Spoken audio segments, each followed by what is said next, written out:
Our next trip was to go down to Tioman Islands in October, early October.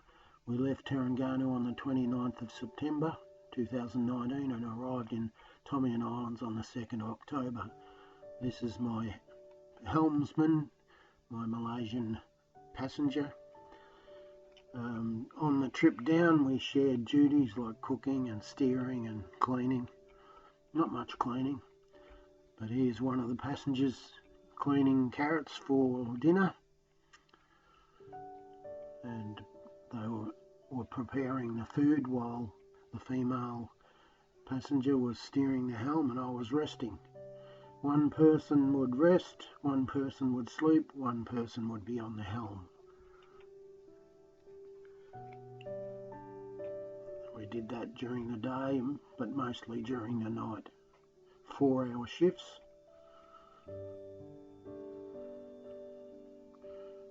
While we were sailing down, we did some trawling.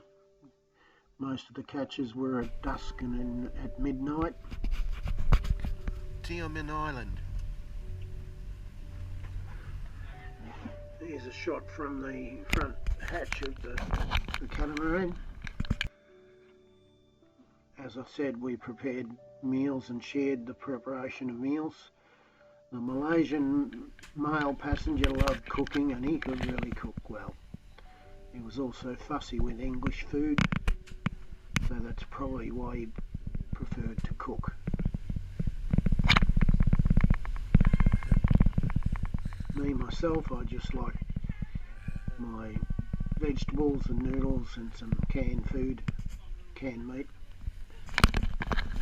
It's easy when you're single-handed, which I do most of the time.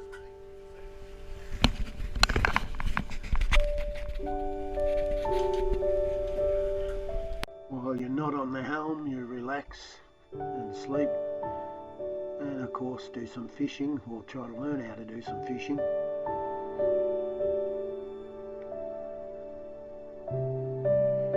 So the Malaysian gentleman, one of the things he brought was his fishing bag and the rods. So he shared my rods as well. But he could really fish. I can't fish for nuts. After 2 or 3 days, I've forgotten what. It wasn't far to travel before we arrived at Tioman Islands. And because we arrived late at night,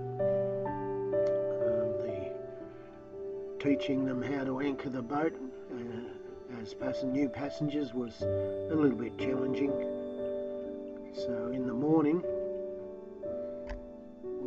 it was calm and beautiful, and we went through the process of learning how to anchor so they could see what they were doing.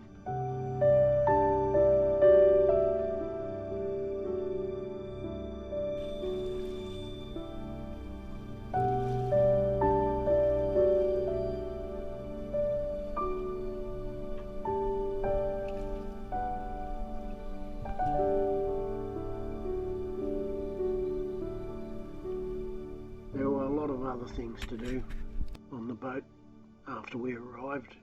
After 3 days there was a fair amount of tidying up and cleaning and other boat duties like washing clothes and hanging them out on the railing. You'll see the pegs there and some clothing. And the best thing about the hot weather is it doesn't take long to dry.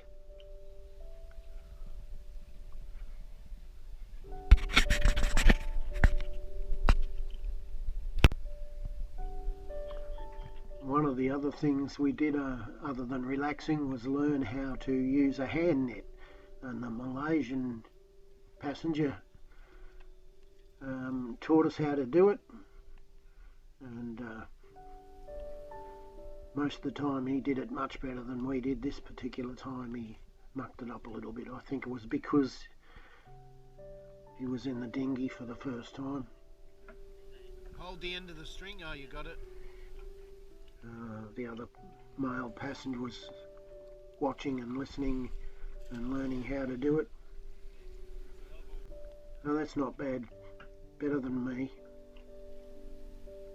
Now came the other passenger sorting out how to deal with the net and the line and the weights.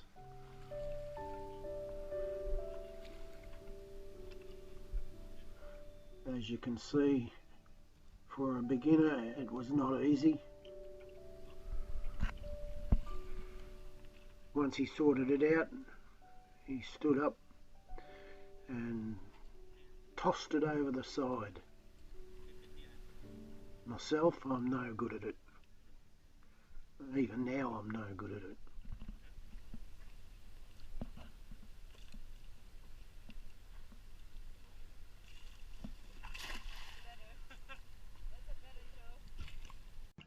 Tioman Island was a duty-free port, so you had to check into customs, and we were told port master and immigration.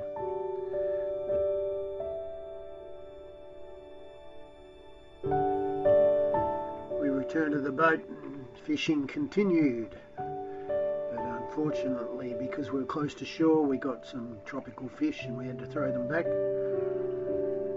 But we did get a few other nice ones. Snapper, and we also got time to relax on deck. So of course the fish that we caught ended up being dinner, and again the Malaysian couple cooked up a nice fish and rice and vegetable dinner, spicy, nice and spicy.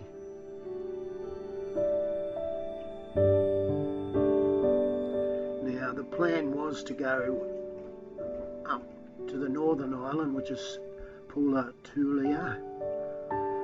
but because customs and immigration were closed, we hired a motorcycle.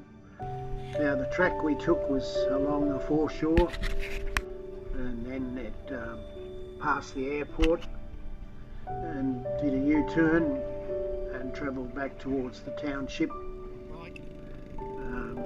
beside the viaduct or canal, whatever you want to call it.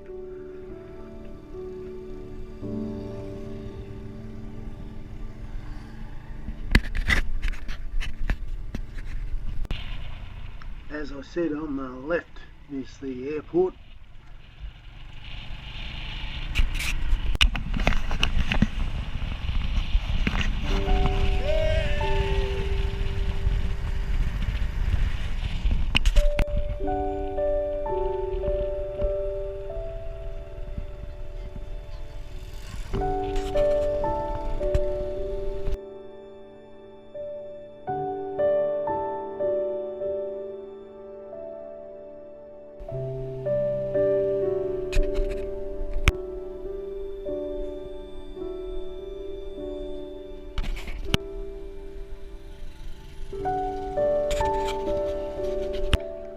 Crossed over on the bridge across the canal and had a look at the local fishing boats and tourist boats which use the canal.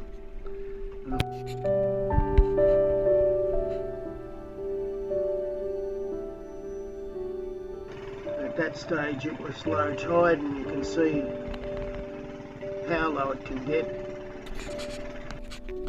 This building appeared to be the information centre or something like that. I was looking for food and drink and a toilet again. On the corner of the access road to the marina was a restaurant which was recommended by other yacht persons. On Tioman Island the marina was full, and more to the point our boat was too big for what few spaces were left. We actually used the dinghy to come into this dinghy dock and top up with a new gas cylinder that we ran out of the Thailand gas cylinder, and we bought a new Malaysian gas cylinder.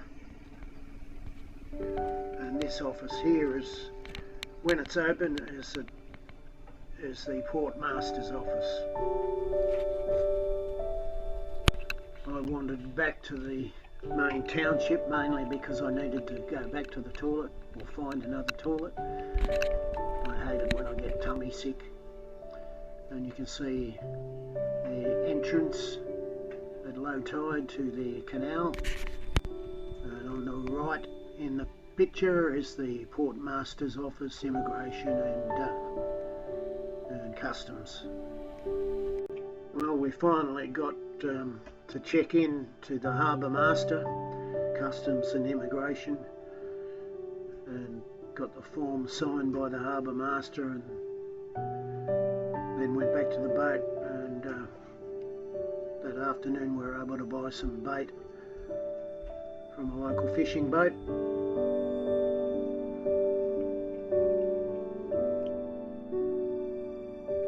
Turns out my Malaysian passenger knew what he was doing. He'd worked on fishing boats in the past, and he went and paid very little money for 2 kilos of squid, and I think it was prawns for bait. In the next video we head to the northern end of Tioman Island to another island. Once we visited some other islands, we got time to check out of the island group and filled in the paperwork back at Tioman Island, and got some stamps for clearance to Savannah Cove. And as I said, we stopped off at a few other islands on the way down to Savannah Cove. The video was produced by myself, and it's the end of another exciting video from Tioman Island.